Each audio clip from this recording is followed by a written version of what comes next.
फ़ैसला आया है, एक तो ये बता दीजिए कि क्या ये एक अबूरी रिलीफ है बानी पीटीआई के लिए और वाइस चेयरमैन पीटीआई के लिए, और दूसरा ये भी बता दीजिए कि आज के फ़ैसले के जो खदोखाल हैं इसमें एक बात जो मीडिया पे रिपोर्ट हो रही है कि अदालत ने कहा है कि ये दोनों लोग इलेक्शन कंटेस्ट कर सकते हैं, इसकी हकीकत क्या है? बिस्मिल्लाहिर्रहमानिर्रहीम। फैसल भाई आपका शुक्रिया। थोड़ा सा मैं आपको सीक्वेंस के अंदर लेके जाऊंगा तो फिर सारी आपको जो लीगल प्रोपोजिशन है उसके अंदर समझ आ जाएगी।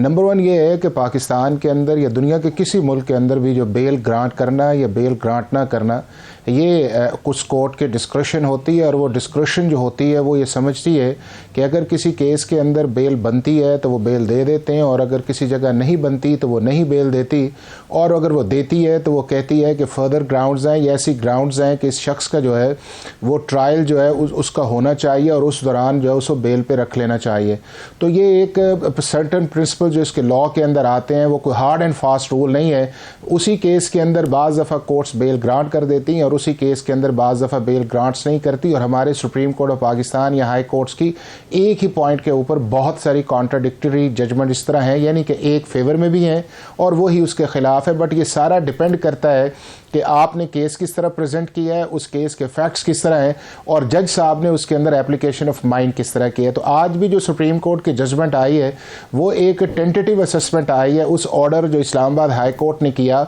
और जो बेल रिजेक्ट की गई थी उसके ऊपर सुप्रीम कोर्ट ऑफ पाकिस्तान ने सुना और उन्होंने ये समझा कि ये बेल बनता है। बट इसके अंदर, इस केस के अंदर, ये इस लॉ के अंदर जो बड़ी टेक्निकल चीज़ है वो मैं आपसे शेयर करना चाहूँगा।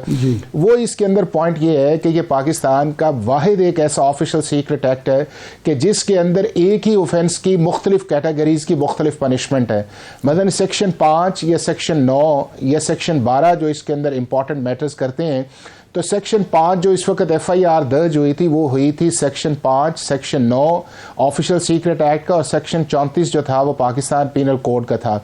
सेक्शन 5 की मुख्तलिफ कैटेगरीज हैं और इसी तरह सेक्शन 9 की हैं। अब सेक्शन 5 ये कहता है कि अगर कोई शख्स को कॉन्ट्रावेंशन करता है तो उसके आगे मुख्तलिफ कैटेगरीज हैं, जिसमें A कैटेगरी भी है, B कैटेगरी भी है, C कैटेगरी भी है और D कैटेगरी भी है। अगर उन चारों कैटेगरीज के अंदर कोई शख्स उस ऑफेंस को करता है जो सेक्शन 5 है, तो उसकी सज़ा जो है वो मौत भी हो सकती है और उसकी सज़ा लाइफ इम्प्रिजनमेंट यानी कि 14 साल भी हो सकती है। वही सेक्शन जो है उसका सेक्शन 5 और उसका सब सेक्शन 3 और एक सेक्शन उसका B है, वो ये कहता है कि अगर ये 4 कैटेगरीज के अंदर ऑफेंस नहीं आएगा तो उसके अंदर फिर उसकी सज़ा जो है वो 2 साल है, और 2 साल जो है वो एक बेलेबल ऑफेंस किया जाएगा। अब हुआ इस केस के अंदर ये है कि इस्लामाबाद हाई कोर्ट के अंदर जब बेल्स को फाइल किया गया था तो उस वक्त जो आर्गूमेंट्स थे, और आज भी मेरा ख्याल है कि जज साहब ने या सुप्रीम कोर्ट ऑफ पाकिस्तान ने इस लॉ की एप्लीकेशन पे बात की है। अगर सिर्फ आप डिफेंस के आर्गूमेंट्स पे चले जाते तो डिफेंस ने तो इस चीज़ को माना हुआ है कि हमने ये एडमिशन किया है, हमने ये साइफर था, हमने उसको जो है वो पब्लिक मीटिंग में भी किया है, बट हम उस चीज़ को रिजीम चेंज के अंदर जो है वो लोगों को कहा है। और मेरी as a prime minister of Pakistan मेरी ये रिस्पॉन्सिबिलिटी थी कि मैं लोगों को अवेयर करूँ, और मेरी आर्टिकल 148 के अंदर इम्यूनिटी है आज। बट जो केस कॉन्टेक्स्ट के अंदर आया, ये पहले मैं आपको इस्लामाबाद हाई कोर्ट को बताऊं। इस्लामाबाद हाई कोर्ट ने सेक्शन अभी भी 5 या 9 या 34 जो है वो मौजूद है। इस्लामाबाद हाई कोर्ट ने ये कहा कि ये कैटेगरी के अंदर फॉल करता है 5 1A B C और उसके बाद 5 3A, और इनकी सज़ा जो है वो डेथ है या लाइफ इम्प्रिजनमेंट या 14 साल है। तो लिहाजा जनरली कोर्ट्स जहां पे डेथ की सज़ा हो या लाइफ इम्प्रिजनमेंट की सज़ा हो वो समझती हैं कि ये प्रोहिबिटरी क्लॉज के अंदर आता है, और जनरली कोर्ट्स बेल को नहीं देती। ये एक सेट प्रिंसिपल्स ऑफ लॉ है जो पाकिस्तान की कोर्ट के अंदर है। आज सुप्रीम कोर्ट ऑफ पाकिस्तान ने उससे ज़रा डिफरेंट व्यू ली है। उन्होंने ये कहा है कि जो 5 3A B C या D की जो एविडेंस है वो अभी रिकॉर्ड पे नहीं आई, अगर उसके मुतल्लिका एविडेंस आएगी तो वो देखा जाएगा। हम इस वक्त ये समझते हैं कि जब एविडेंस कोर्ट ऑफ लॉ के अंदर प्रोसिक्यूशन नहीं लेके आया तो फिर जो इसका रूटीन का ऑफेंस है वो 5 3B बनता है, जिसकी सजा जो है वो 2 साल है, और वो एक कॉग्निजेबल इस सेंस के अंदर है कि आप उसको एज अ बेल ले सकते हैं, यानी कि एज ए राइट है। तो सुप्रीम कोर्ट ऑफ पाकिस्तान ने आज का जो केस फैसला किया है वो किया है as a right of bail, कि जब 2 साल की सजा किसी जुर्म के अंदर हो तो उसके अंदर आपकी बेल बनती है। अब मामला जो है वो ये है कि आगे सारा जो है ट्रायल कोर्ट के अंदर जाएगा और ट्रायल कोर्ट फैसला करेगा कि क्या वो एविडेंस जो है वो जिन सेक्शंस की मैंने हवाला किया है कि 5(1)(a)(b)(c)(d) के अंदर आता है तो सज़ा जो है वो डेथ या लाइफ है, और अगर ये कैटेगरी आती है कि नहीं इस केस की सज़ा जो है वो 5(3)(b) के अंदर आता है, यानी कि इसके अंदर अनइंटेंशन भी नहीं है, इससे जो आपके स्टेट सिक्योरिटी है उसको भी डैमेज नहीं हुई, आपके फॉरेन रिलेशंस भी डैमेज नहीं हुए,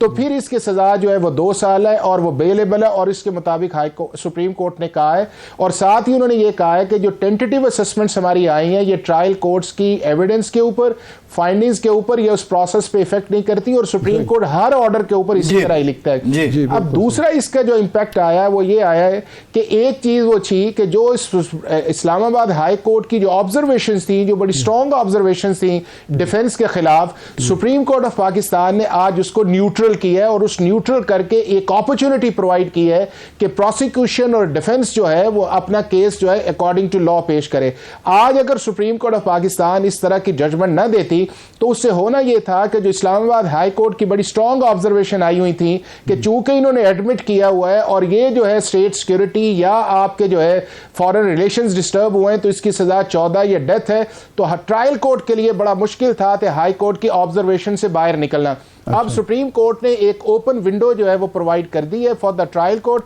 अब दोनों पार्टीज के उस पर है कि प्रोसिक्यूशन किस तरह एविडेंस लेके आती है और डिफेंस किस तरह लेके आती है। आज की जो जजमेंट भी आई है उसके 2 एस्पेक्ट्स हैं। एक उसका ये है कि जो ऑर्डर आया है जो 3 मेंबर्स ने यानी कि इकट्ठा साइन किया, बेल किया है, और उन्होंने कहा है कि ये as a matter of right appeal bail हम दे रहे हैं। और दूसरा जस्टिस सतर मिनल्ला साहब का एक अपना इंडिपेंडेंट या सेपरेट नोट है जिसके अंदर आज फिर सुप्रीम कोर्ट ऑफ पाकिस्तान ने रिट्रेट किया है कि इस मुल्क के अंदर डेमोक्रेसी आनी चाहिए, इस मुल्क के अंदर इलेक्शन होने चाहिए और ये फंडामेंटल राइट्स है। तो आज चौथी दफ़ा सुप्रीम कोर्ट ऑफ पाकिस्तान ने अपनी कमिटमेंट जो है वो कॉन्स्टिट्यूशन, डेमोक्रेसी और इलेक्शन की तरफ उन्होंने इस चीज़ का इजहार किया है। अच्छा, ये जो अतर मिनल्ला साहब का इजाफी नोट है, मैं इसके जी जो इसका इजाफी नोट है उससे तो लगता यूँ है कि दोनों को जो मुल्ज़िमान हैं उनको रिलीफ इलेक्शन के हवाले से भी मिला है, और उन्होंने कहा है कि इलेक्शन में हिस्सा लेना, इलेक्शन के लिए माहौल फराहम करना,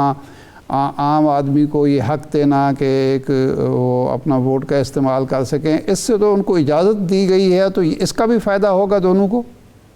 इलेक्शन में हिस्सा लेने की? नहीं, उसके अंदर ये नहीं, उनकी एक आई है इरशाद आरिफ साहब, एक जर्नल ऑब्जर्वेशन आई है। जब भी सुप्रीम कोर्ट ऑफ पाकिस्तान को ऑर्डर करती है, जब अपनी ऑब्जर्वेशन देती है, तो उसके अंदर एक चीज़ ये आती है कि अगर ये शख्स इस केस के अलावा या इस केस के हटके अगर किसी केस के अंदर गिरफ्तार है या इसका कोई है तो ये ऑर्डर उसके ऊपर अप्लाई नहीं करेगा।